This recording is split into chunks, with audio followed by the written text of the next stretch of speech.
dutangura tubona imodoka zibiri zihuye, ubwo umwe yarakirije amatara uwundi kugira ngo asubire inyuma kugira ngo nawe arengane. Umukobwa yaravuye yamubwiye ati subira inyuma gato mbanze ndengane kuko sinshobora gusubira inyuma. Maze umusore nawe kandi amubwiye ati nanjye ntibikunda ko nsubira inyuma, ahubwo igira inyuma manje mbanze ndengane. Umukobwa aguma amubwiye ati je imodoka ari yanje ntishobora gusubira inyuma, ndakwinginze subira inyuma. Maze umusore nawe kandi akamubwira ati nanjye ntishobora gusubira inyuma kuko ntabyo nzi. Ubwo bose nta numwe yari karahuza n'uwundi. Umusore yavuga yuko atazi gukubita reverse, kandi n'umukobwa akavuga yuko nawe kandi atazi gukubita reverse. Ubwo bose nta numwe yari karahuza n'uwundi. Kumva yuko umwe yoba yazanye imodoka ari mwibarabara adashoboye gukubita reverse n'undi kandi kagenda nkuko, byari ibintu bisa nk'ibitumvikana neza.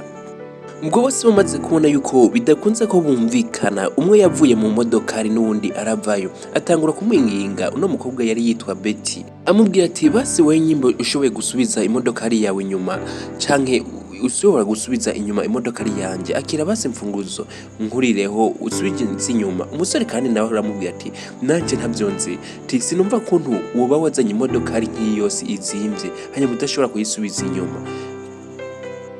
Umusore yavuye ati byogenda gute kuba utazi gusubiza inyuma, tibasi fasha nawe akira ushobora gusubiriza inyuma nanje shobore kurengana no kwirinda kwinginze umve ko tagwanko rurimo. Umusore nawe ati nanje ntabyo nzi, kandi niba nawe ubishoboye akira nzina mfunguzo zino modoka yanje hanyuma usubize inyuma. Byari bigeze aho atanumwe ashobora kumvikana n'uwundi. Ubwo bose batangura gupowesha. Umukobwa yuriye ku modoka yiwe maze ahonyora kuri imwe ya wa musore. Umusore amaze kubibona mubwiye ati ubu rero ubuhonyeye ku modoka yanje, reka nanjye ndakwishyure. Nawe agenda ahonyora ku modoka yiwe. Ubwo bose bagiye ku modoka ari hejuru. Ubwo batangura kumera nk'abatumvikana, uti uriko uramponyorera imodoka, reka nanjye ndayiguhonyorere. Ntabwo bashobora guhuza na gato kubera ko umwe yavuga yuko adashoboye gusubira inyuma kandi n'uwundi adashoboye gusubira inyuma. Umukobwa yakorokeye kuri telefone, sinzi niba hari uwo yari agomba guhamagara. Ubwo mu guhamagara telefone yavuze ati alo, ati papa nukuri ndakwinginze uno munsi nari nakwemereye ko ndibuze kukuraba, ariko ndabona ntibiza gukunda ko ashobora kuza. Hama hari akabazo nari nagize ariko ni gatoye. Maze se aramubaza ati wagize akabazo nyabaki kutambwiye hakiri kare? Aramubwira ati nakabazo nari nagize gatoye ariko bisa nk'ibiriko birahera, rero ndabona nta kanya mfise. Ubwo umusore kandi nawe akorokera kuri telefone kugira ngo agire uwahamagaye, ariko ataramuhamagara umukobwa yongera kuvuga ati hama ndashaka za miliyoni 3 uzindungikire, mfise akabazo kayo nashaka kwikemurira, uzindungikire nyine uwo bukoze. Umusore nawe akorokera kuri telefone. Umusore amaze gukorokera kuri telefone yavuze ati alo, hama ndabona uno munsi bingoye, hari utuntu nagiyemwo ndabona yuko bishobora guteba, rero ndashaka mwungare izo duka 3, izo magaze 3, hama ibindi turaza kubivugana inyuma y'akazi. Umusore yarabikoze kugira ngo yereke umukobwa yuko nawe atoroshe. Maze umukobwa nawe yongera gukorokera kuri telefone ahanyura no kuri ya modoka ya wa musore. Betty yakorokeye kuri telefone maze hari uwo yarari kara telefone amubwira ati bro, je rero uno munsi ndabona ntibikunda ko tuza kubonana, hari ahantu nari nagiye guposha kidogo niko ndafata akantu kamwe, mugabo rero namaze gushika mu nzira duhuriraho n'uwundi musore aza. Abasore batamenyereye imodoka, urazi je iyi wanje isanzwe ufise n'akabazo, urabizi ko gusubira inyuma nanje ntabishoboye, kandi urabizi neza ko niriko ndayiga ntabwo ndayimenya neza. Rero no musore twahuye yase gusubira inyuma, yase gukuraho imodoka ari yiwe ngo asubire inyuma. Gusa nagukumbuye cyane, ndagukumbuye gose, ndifuza yuko twobonana vuba ariko ndabona ibigikunze, ariko uko biri kose urabizi ko ndagukunda. Ubwo yongeye gusubira guhonyora kuri ya modoka ari mukurira. Umusore nawe kubera ishavu yongera guhonyora ku modoka ari yiwe ariko aca ariryamira. Umusore nawe amaze kubona ko umukobwa ati kundi munsi rero tugaruka. Umusore bamaze kuba bari kumwe na wa mukobwa batangura kuganira nk'ibisanzwe, aho baracyari hahandi nyene. akaba ari umunsi ukurikira aho baraye ngaho ijoro ryose. Ubwo umusore batangura kuganira na wa mukobwa amubwira ati Jesse numva ko wowe utazi imodoka, amubwira amajambo nyene umukobwa yumva ko ategerezwa kubwira amajambo mabi umuhungu, ariko birangira nyene abona yuko ataho byo mushitsa. Umusore amubwira ati ubu rero uri kurafata nabi, maze umukobwa aramubwira ati oya reka basi tube turamukanya tuganire nk'ibisanzwe, urabona ko twese tuhagize ikibazo byanka yuko dusubiriza imodoka zacu inyuma. Vyarangiye bashatse kumenyana. Uno mukobwa yari asanzwe yitwa Betty, uno musore nawe akaba yari yitwa Relex. Inyuma yo kumenyana rero niho bari bamaze kubona yuko atakabi kiwe. Umusore yavuze ati sawa reka ko twamaze kumenyana nta kundi. Relex yaciye akorokera mu modoka yiwe maze abarasubije inyuma abisa umukobwa, ariko umukobwa we byari by'ukuri ntabwo yari azi gusubiza imodoka yiwe inyuma. Ariko rero byarabandanije no kundi munsi. Aha rero umusore akaba yaciye atora indobo y'amazi maze akubita ku kiyo. Yarasa nk'uri karayoza, maze Betty biramutangaza ukuntu umusore agiye koza imodoka aritana wamutumye. Maze amaze kumubona aramubwira ati we bigenze gute kugira ngo usukane amazi kuri ino modoka ari yanje? Umusore ati nabonye icafuye niyumvira yuko ntegerezwa kuyigira neza, kubera ko ngaha kuri no supermarket abantu baza bose tugitegerezwa kubakorera isuku bivanye n'ukuntu baba bibona bakaducorera. Umukobwa atangura kumukangamira amubwira ati urashobora kubona umuntu wese yiciriye ngaho none wanje no kumubaza icyo akeneye ugaca ufata amazi ugakubita ku modoka ari yiwe, ntubona ngaho ko ugomba gushwanira abantu.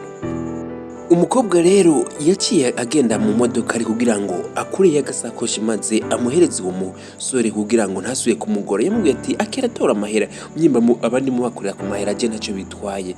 Umusore aramubwira ati okay sawa murakoze cyane rero sinzongera gusubira murashobora kwigira. Umusore yasa nk'uwicishije bugufi maze atorayo amafaranga ndazandobo ziwe aragenda, ariko umukobwa yakorokeje intuze agasakoshi kiwe hasi. Umusore agiye kumubwira ariko umukobwa amubwira nabi.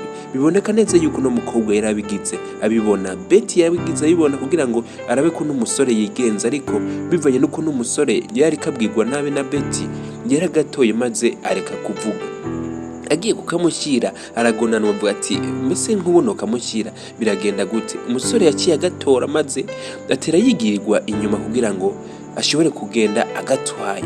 Yaragonanwa akiyumva ati mbese no kamushyira bikagenda nabi ubwo sinomaramara mu bantu. Kandi uwo mukobwa nawe yari yigiriye hehe muri alimentation. Umukobwa biraboneka neza ko yabigize abibona, yarasubiye inyuma aravuga ati ndagufashisha. Ubwo tubona mu kandi kanya rero Betty ariko agenda n'amaguru. Ubwo yari yamaze kubona ko wa musore yatoye agasakoshi maze atangura kumukurikirana. Aravuga ati uriko urasoma mu mahera utazi ibeye. Yatanguye kumwinyegeza maze kugira ngo aze kumufata neza. Umusore rero amaze kuvayo Betty aramukurikirana. Relex yaragiye muri alimentation arisumira maze araheza, ubwo aritahira bukebuke. Ariko ntabwo yarazi neza yuko Betty yamukurikiranye, ariko Betty mu by'ukuri yari yamukurikiranye kugira ngo arabe neza ahaba niba ari ikindi kintu ashobora kumukorera akimukorera. Umusore yakumye ibirato maze arinjira indani. Aha tubona ko Betty yari yamukurikiranye neza fresh. Uko biri kose nimba hatari ikindi ashobora kuba yaragomba kugira ngo amugirire nabi. Umusore amaze kugaruka batangura guharira ati ubuheruka rero nakoroye agasakoshi, rero ndashaka umpereze ako gasakoshi kanje. Maze igihe yari karabimubwira amubwerekeza neza na neza aho bahuriye n'ukuntu yagiye agatwara ako gasakoshi kiwe. Aha hari ku munsi ukurikirana yamubwiye ati wowe warigize umuntu w'umubire wahatari, rero uca uragenda agasakoshi k'umuntu utazi uratora ntuzi n'ibirimo n'amafaranga. Umusore yatanguye kumera nk'uharira araharira, ariko byari by'ukuri yari yagatwaye. Umusore ngigira nk'uko atigeze atwara n'ikintu na kimwe, ariko Betty nawe aguma ashimika ati mberetse agasakoshi kanje hajya, kubera ko twiboneye mu makamera ya alimentation murabibonye yuko wantwaye agasakoshi. Umusore amaze kubyumva yuko bamuravye yaciye yigira nk'uko yari yabyibagiye. Yakoze mu mufuko maze akuramo ka gasakoshi agira ko agahereza Betty. Relex yarumuseriye cyane. Ubwo Betty amaze kugatora yaravye mu ngondo yiwe araba yuko hari ibyo yoba yarakuyeyo amafaranga, ariko icyagiye kumutangaza nuko yasanze kira kitu ikintu cyose cyari kiri ngaho muri ako gasakoshi byose byari bikwiye. Yigirishije nk'uko umenga nta kintu na kimwe cyahabaye. Icyatangaje Betty rero yariyumvira ukuntu byaba byaragenze, umusore agatora agasakoshi kiwe ntatware n'ikintu na kimwe. Yamukurikira yavuga ati uko biri kose nzokugundura maze ndakugirire nabi. Umusore yatanguye kumubwira ati je rero igihe waterera agasakoshi kawe hasi maze kubibona nagerageje kuba no guhamagara ariko mbona unyishyuye nabi. Maze kurabona avuga ati uko biri kose n'umukobwa ashobora kuba anteze agatego kubera ko warashyitse imbere uramwenyura. Ibyo byose kugira ngo ndabimenye hari ubusanzwe akorera ngaha hajya kuri alimentation, maze yaranterefonye arambwira ati situation yose yagenze uku uwe hari isakoshi y'umuntu watoye kandi ishobora kuba yarimwe amafaranga yari mukiriye wacu yaraje gusuma, rero biba byiza uyigarukanye. Ibyo byose namenye yuko ushobora kuba wabigize ubibona. Ikintu nakubwira rero no ngaha umbonye ntabwo ari humba ahaje narinje ku wundi muntu, ibintu byose narinzi yuko uri kurabikura kugira ngo unkurikirane. Relex yabwiye Betty ati rero je ndagiye umva nta bindi nshaka ko tuganira. Maze yagiye kugenda Betty aramubwira ati basi tube abagenzi, ntiwoshobora kumpa inimero yawe basi canke nkatwari yawe. Namubwira ati inimero y'iki ko atakintu nje nshaka ko tuganira. Ubwo bari batanguye kumera nk'ababa abagenzi. Ubwo Betty yari karamusaba ko yomuha inimero bazohore baganira, ariko umusore amubwiye ati ntabwo je nshaka ko azoba ikiganiro ca jewe na wewe. Byarangiye umusore adatanze inimero yiwe. Relex yarase gutanga inimero yiwe, umukobwa amubwiye ati kazima namaze kubona ahuba nzogerageza kuza ndahaca maze ndabizi neza yuko nzoshobora kumubona. Cyangwa uri kurigirisha? Umusore amubwiye ati ntabwo ndiko ndigirisha ahubwo ndigiriye. Betty yagerageje kumwinginga ariko birangira byase. Kundi munsi rero tubona abantu bari bameze nk'ababiri ababwira ati nuwo nyene mufate, maze baramwataka. Ubwo Relex baramufashe bamukubita hasi batangura kumukubita. Reka iki gice tugigarukirize ngaha, tuzohurire mu gice kizokurikira aho tuzomenya ati aba bariko barataka Relex bo bari bande. Nimba iki gice cyagushimishije kora subscribe kugira ngo ikindi gihe cyose tuzoshirako party ya kabiri uzoshoke ubibona. Like, comment, share byose yo mu bikozi biraduhimbara cyane. Ciao ciao. Duhuriye mu gice kizokurikira.